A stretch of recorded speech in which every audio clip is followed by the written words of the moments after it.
नमस्कार, आप देख रहे हैं मनी 9 और मैं हूं आपके साथ विशाल शर्मा। कैफे 3 नॉर्म्स को लेकर हम लोग लगातार मनी सेंट्रल में डिस्कस करते आ रहे थे कि इसको जो है अगले साल से यानी 2027 से लागू करने में थोड़ी सी दिक्कत आ सकती है। इस पर सबसे बड़ा अपडेट सामने आया है। अब क्या है अपडेट, प्रवीण सर से समझने की कोशिश करेंगे। क्या सर 1 अप्रैल 2027 से मान के चला जाए कि कैफे 3 नॉर्म्स आने ही वाले हैं? नहीं, बिल्कुल। सरकार ने देखिए एक तो जो नया ड्राफ्ट जारी किया है कैफे 3 का नॉर्म्स का, एक तो वो अभी आया और उसके बाद अब ये बताया जा रहा है, माना जा रहा है कि सरकार अब इसकी जो डेडलाइन है उसको आगे खिसकाने के कतई मूड में नहीं है जी। तो कार कंपनियों के लिए जाहिर तौर पर इसको जो ड्राफ्ट आया है और जो फाइनल जिसको अगर मंजूरी दी जाती है तो कार कंपनियों में अभी भी रार जो है वो कायम है। जी। जो क्या किसे रिलैक्सेशन दिया जाएगा, किसको रिलैक्सेशन नहीं दिया जाएगा, बड़ी कारें वर्सेस छोटी कारें, टाटा, महिंद्रा, किया, हुंडई वर्सेस मारुति सुजुकी और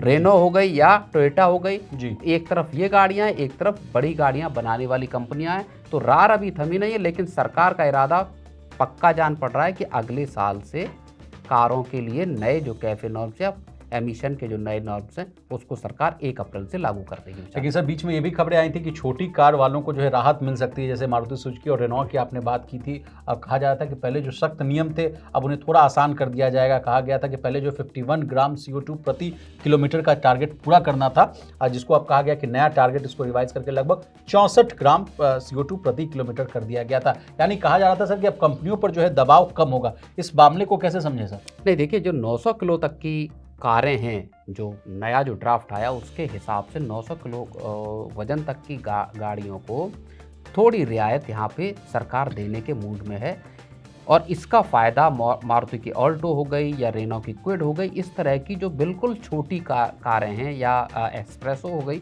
इन गाड़ियों को यहाँ पे इसका फ़ायदा विशाल मिल सकता है जी। लेकिन अगर आप ओवरऑल पिक्चर को देखेंगे तो कस्टमर्स के लिए वैसे तो क्या एमिशन नॉर्म्स है, क्या कैफे 3 है, आम आदमी का इससे कोई मतलब है नहीं। लोगों के लिए इसका कोई बहुत ज़्यादा सरोकार है नहीं। प्राइस सेंसिटिव है सर। बिल्कुल। तो अब आम आदमी के लिए ज़्यादा बड़ी खबर इस वक्त ये है कि 1 अप्रैल 2027 से आप ये मानकर चलिए कि कारों की कीमतों में अच्छा खासा विशाल इजाफा हो सकता है। जो लोग गाड़ियां खरीदना चाहते हैं संभवतः उनके लिए इस साल अब से लेकर अगले साल तक का ही वक्त होगा कि वो गाड़ियां कम से कम मतलब कम कीमत पर खरीद पाएं, क्योंकि उसके बाद एक सब्सटेंशियल राइज हम प्राइसेस में होता हुआ देख सकते हैं। बीच बीच में एक खबरें आई भी जिसको हम लोगों ने आपसे समझने की भी कोशिश की थी कि 1 अप्रैल 2026 से 1 मई से कहा जा रहा है कि नई कीमतें जो हैं अब वो आ गई हैं। तमाम कंपनियां जो हैं ऑटोमेकर्स उन्होंने कह दिया है।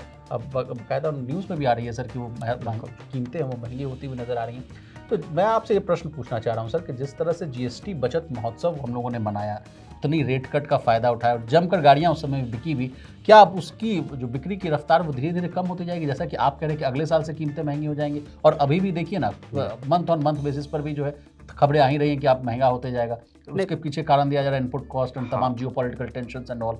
क्या बात है सर, समझाइए। नहीं, ये आप बात बिल्कुल सही कह रहे हैं कि कार कंपनियां इनपुट कॉस्ट का, ग्लोबल अनसर्टेनिटी, मिडिल ईस्ट की जंग जो है, इन तमाम चीज़ों को फैक्टर इन करते हुए कीमतें लगातार बढ़ाने का ऐलान कर रही हैं। एक के बाद एक कंपनियों के बारे में आता जाता है कि उन्होंने अपनी कारों के दाम बढ़ाने का मन बना लिया है और ये आगे चलकर तेजी और दिखाई दे सकती है। अब इसका असर क्या हो सकता है? देखिए, अगर आप देखेंगे तो पिछले 2-3 साल से कारों की बिक्री बिल्कुल ढेर पड़ी हुई थी। कार कंपनियां चाहकर भी गाड़ियां नहीं बेच पा रही थी और तब सरकार को पिछले साल एक बड़ा फैसला लेना पड़ा जब GST में बड़ी कटौती सरकार ने की। अब अगर कीमतें बढ़ती हैं, जैसा आप कह रहे हैं कि प्राइस सेंसिटिव इंडिया का मार्केट है, अफोर्डेबिलिटी को तलाशता है, एंट्री सेगमेंट में दाखिल होने वाले लोग जिनके पास कारें नहीं हैं, जो अपनी पहली कार खरीदना चाहते हैं, उनके लिए अगर कारों की कीमतें बढ़ती हैं और इस अनसर्टेन माहौल में जहां महंगाई बढ़ी हुई है, अगर ये ऐसा होता है तो कारों की बिक्री पर एक बार फिर से ब्रेक लग सकता है विशाल। चलिए सर, अब जो बात थी उसको भी समझ लेते हैं सर। एक एंगल ये भी आप हमें समझाइए सर कि छोटी कार बनाने वाली कंपनियां जैसे मारुति सुजुकी और टोयोटा वो चाह रही हैं कि उन्हें जो है कुछ छूट मिले, क्योंकि उनकी गाड़ियां सस्ती और हल्की होती हैं। अब बड़ी कंपनियां जैसे कि टाटा मोटर्स, महिंद्रा, हुंडई, किया कह रही हैं कि सभी के लिए एक जैसे नियम हो। अलग नियम रखने से जो है सेफ्टी पर भी जो है असर पड़ता हुआ दिख रहा है। तो कहीं ना कहीं इस पूरे मामले में सर सेफ्टी को कंप्रोमाइज़ करने की कोशिश होगी या नहीं होगी सर? नहीं, देखिए सरकार जो है, मुझे लगता है सरकार का फोकस इस वक्त जो है वो पूरे तौर पर एमिशन को कंट्रोल करने का है। Not on safety and all. Safety उसके साथ उसका एक बाई प्रोडक्ट है। सरकार ने ठीक है। सेफ्टी को लेके तमाम नॉर्म्स लेके आई, जिसमें जो एयर बैग्स को कंपलसरी बनाया गया गाड़ियों में, और तमाम तरह के ग्लोबल फीचर जो है, बिल्कुल फीचर लेकर सरकार आई। तो उसने भी कार कंपनियों की कॉस्ट को बढ़ाया। अब यहाँ अगर आप बैलेंसिंग की बात देखें कि साहब छोटी कारों को रियायत मिलनी चाहिए या बड़ी कारों को, तो इस मसले पर कार कंपनियों में जो तकरार है वो कायम रहेगी। नए नॉर्म्स आ जाएंगे, लेकिन इस चीज़ को लेके जो रस्साकसी है, जी। बड़ी कार कंपनियां जो हैं वो जाहिर तौर पर चाहती हैं कि एक जैसे नियम हो, लेकिन भारत का बाजार जिस तरह का है उसमें इस चीज़ को देखना होगा। लोगों की पर कैपिटा इनकम कम है। अगर आप चाहते हैं कि हर परिवार के पास कम से कम एक गाड़ी हो देश में, तो कीमतों को कंट्रोल में रखना भी एक महत्वपूर्ण फैक्टर यहाँ पे होगा। चलिए, तो अब सरकार जो है 16 अप्रैल को एक बड़ी मीटिंग बुलाई है। इसमें अलग अलग मंत्रालय जो है मिलकर अंतिम फैसला लेंगे। अब देखना होगा कि सबकी सहमति से जो नियम वो लागू होते हैं या नहीं, तब जाकर जो लेटेस्ट अपडेट होगा उससे भी हम आपको जो है बाखबर करेंगे। तो अभी के लिए बस इतना ही। इसी तरह देश, दुनिया और बिजनेस जगत से जुड़ी तमाम ताज़ा तरीन खबरों के लिए बने रहिए हमारे साथ और देखते रहिए मन नहीं।